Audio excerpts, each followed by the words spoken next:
The debate has started now. The debate is the future role of Japan. The first step in that has been taken, with effective contribution to the Cambodian peace effort. I think that this is only the beginning of the debate, and there will be more discussion and more debate about the role of Japan, from sending military troops, such as it happened in Cambodia. By the way, it was not only sending military troops, it was also a huge financial contribution, and many other focus which Japan provided in Cambodia.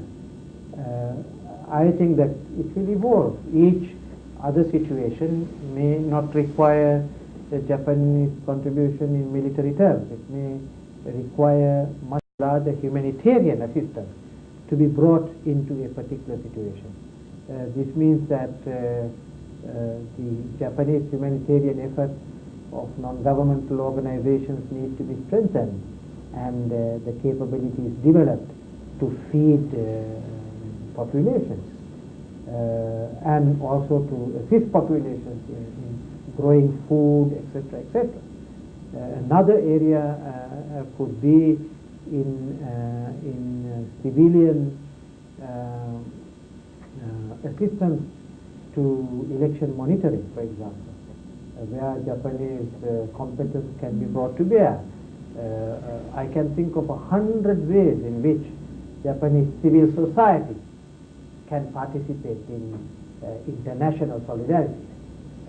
Another could be Japanese government providing 5% of its overseas development assistance for preventive diplomacy or for peacemaking, in building institutions internationally which can address the issues of conflict prevention. So there is a whole range of areas where Japan could contribute, and I do think that there will be many discussions in the universities, in non-governmental circles, amongst policy bodies, about the complex range of ways in which civil society in Japan can make a contribution to international solidarity.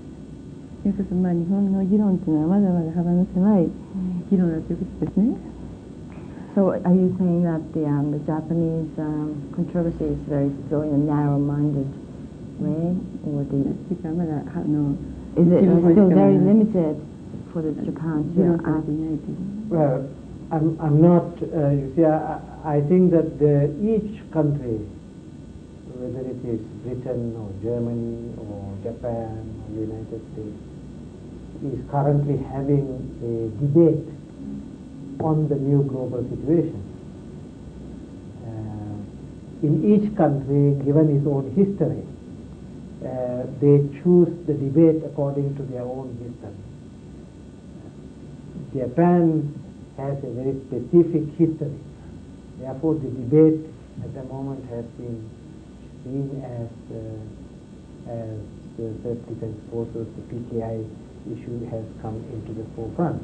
I think that the debate will enlarge over time, and I think that all citizen-based groups will enter the debate, because I think eventually the question of peace is not the monopoly of one group or one section. The question of peace is the monopoly, the inheritance of all people. Therefore, in that sense, all people have to enter the debate, have to make their contribution, to make it rich, to make the concept of peace so rich and so vital that it can capture, the space for everybody. So I think that is also how I see it happening in Japan, particularly with the young people. I think the young people in Japan, like in any other country, have a very strong, passionate desire for peace. And I think that what we will see in the future is many more young people being involved in that international solidarity. So I have great hopes for in terms of the Japanese contribution. 最後に、ここしばらく、日本がその国連のね常任理事国に